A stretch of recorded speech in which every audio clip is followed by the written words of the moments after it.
Jésus qui redonne l'essentiel, je l'ai dit en introduction, à savoir que Marie est assise aux pieds du Seigneur, elle écoute sa parole et cette parole s'incarne. C'est ce qui va faire le lien avec les autres lectures. Mais il faut commencer d'abord par, je le dis très souvent, recevoir. Donc Marie se rend disponible. Vous savez, souvent on a opposé les contemplatifs, c'est-à-dire les moines, les moniales, qui vivent cachés dans leur clôture et qui prient 7 fois par jour, et puis les pauvres religieux apostoliques qui courent par monts et par vaux pour évangéliser la planète. Alors nous, on dit souvent, on est des contemples actifs. Ça veut dire qu'il y a effectivement ce temps de la prière, où on se rend disponible à celui qui veut faire sa demeure en nous, et puis ensuite le témoignage. Comme me disaient les scouts hier soir, c'est un beau ministère d'évangéliser dans vos terres rurales. C'est de fait sûrement le plus beau, parce que nous avons à transmettre quelque chose. Je lisais un article ce matin sur ce qu'est une religion, et l'article disait, c'était le père Philippe, que nous, on n'est pas... Les religions, souvent, c'était lié aux religions grecques, romaines, et que nous, on était un peu hors catégorie parce que le chrétien ne cherche pas l'efficacité. Il est témoin de la résurrection, comme l'ont été les premiers à voir le ressuscité. Nous éprouvons quelque chose de cette parole en nous et nous pouvons la proclamer avec assurance parce que nous l'avons reçue. Donc, ce n'est pas nous qui essayons de convertir le monde. Voilà. C'est Dieu qui en nous a laissé quelque chose de sa grâce et qui nous permet d'en témoigner. C'est important. Alors, je ne sais pas si ça veut dire qu'on n'est pas une religion, parce que religere en latin, c'est relier. Mais de toute façon, on se met en présence de celui qui nous rejoint. Dieu nous rejoint sans cesse. Nous, on se rend disponible à sa parole. Marie l'a fait, et donc, elle a choisi la meilleure part. Ce que nous sommes invités à faire, bien sûr. Voyageons un peu. La première lecture. Abraham, il faut vous accrocher. Bon. Alors, Abraham, il est donc celui, vous le savez, âgé, son épouse aussi, Sarah, stérile. Bon, c'est l'équivalent d'Élisabeth, on va dire, pour le Nouveau Testament. Élisabeth et Zacharie, que nous fêterons d'ailleurs la semaine prochaine, non, le 26, puisque c'est la fête des grands-parents. Donc les grands-parents de Marie sont... Alors non, mais c'est faux, parce que c'est Joachim et Anne. Et eux n'ont pas le problème de la stérilité, donc non, je dis une bêtise. Mais bon, ça fait rien, on pensera à nos grands-parents quand même. Ils sont à l'âge des grands-parents. Voilà. Et donc Sarah n'a pas d'enfant, et Abraham est triste parce qu'il n'y aura pas de postérité. Et donc il va y avoir une fécondité spirituelle, bien sûr, puisque Sarah est stérile et ne peut plus avoir biologiquement d'enfant. Si Dieu intervient, c'est que la naissance dont il est question n'est pas une naissance tout à fait habituelle. Il y a un signe divin qui est posé. La parole s'est incarnée. Vous me dites quand je vous ai perdu. Abraham eut foi en Dieu, et cela lui fut compté comme justice, dira saint Paul plus tard. Pourquoi ? D'ailleurs, on est les fils d'Abraham, le père des croyants. Il est celui qui a posé un acte de foi. Et Dieu lui a parlé. Il a accueilli cette parole. Cette parole n'a pas été sans effet, puisque c'était d'ailleurs le verset de l'Évangile, je vous le relis. « Heureux ceux qui ont entendu la parole dans un cœur bon et généreux, qui la retiennent et portent du fruit par leur persévérance. » De quel fruit s'agit-il ? Eh bien, de votre filiation. Qui montre la filiation dans le récit d'Abraham ? C'est Isaac. Donc, qui a été fécondé ? C'est Sarah. Non, c'est Abraham. Je vous l'ai déjà dit, je le dis tous les dimanches, si vous restez dans l'écriture historique, ça ne sert à rien.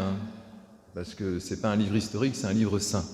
Donc les personnages nous disent tous la même chose, de la Genèse à l'Apocalypse. Abraham eut foi en Dieu. Où est ta femme ? Dans la tente, qui peut être un peu la tente de la rencontre dans l'Ancien Testament.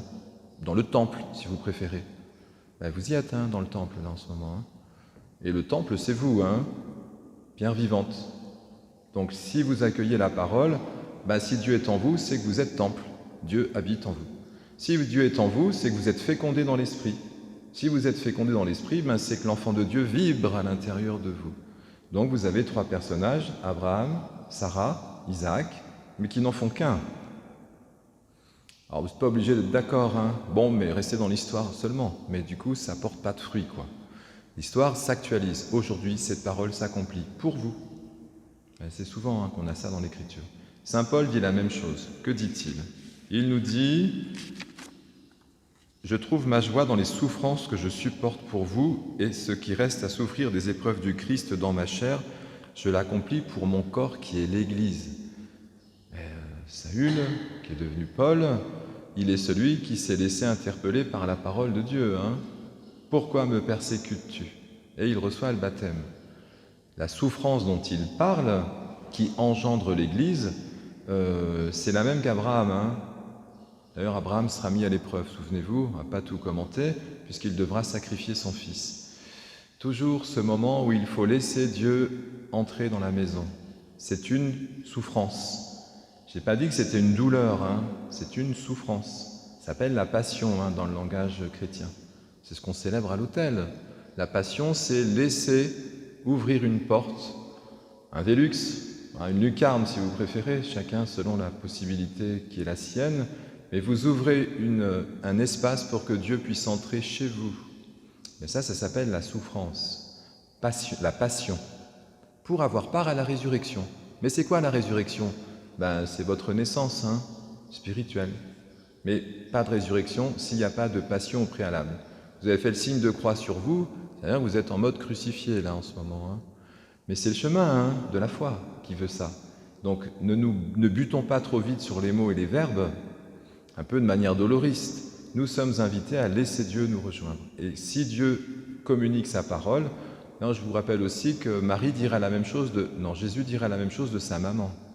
« Heureuse celle qui t'a allaité », dira une femme un jour en interpellant Jésus, et Jésus répond « Heureux plutôt celle qui a cru à la parole de Dieu ».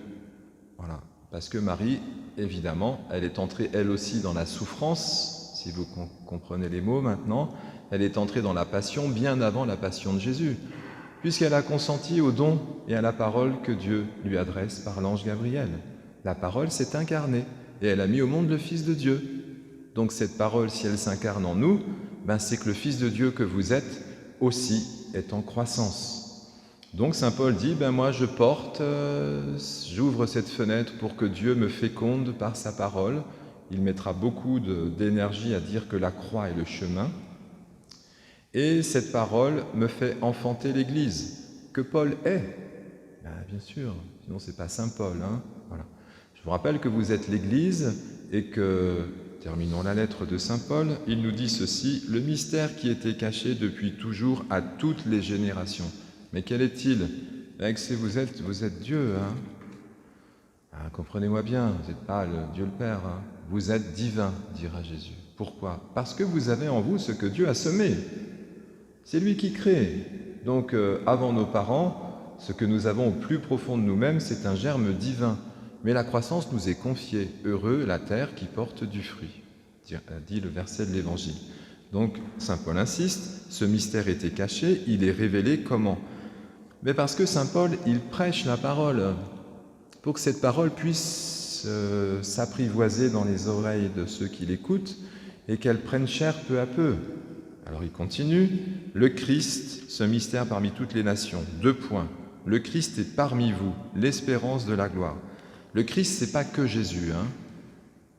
Vous êtes le corps du Christ. Chacun de vous est membre de ce corps. Quand on baptise un enfant, il devient Christ. Mais ça a été notre baptême. C'est le rituel, tout simplement. Et c'est beau. Nous sommes les membres d'un même corps. Jésus est la tête, nous sommes les membres du corps. Mais ce corps est unifié.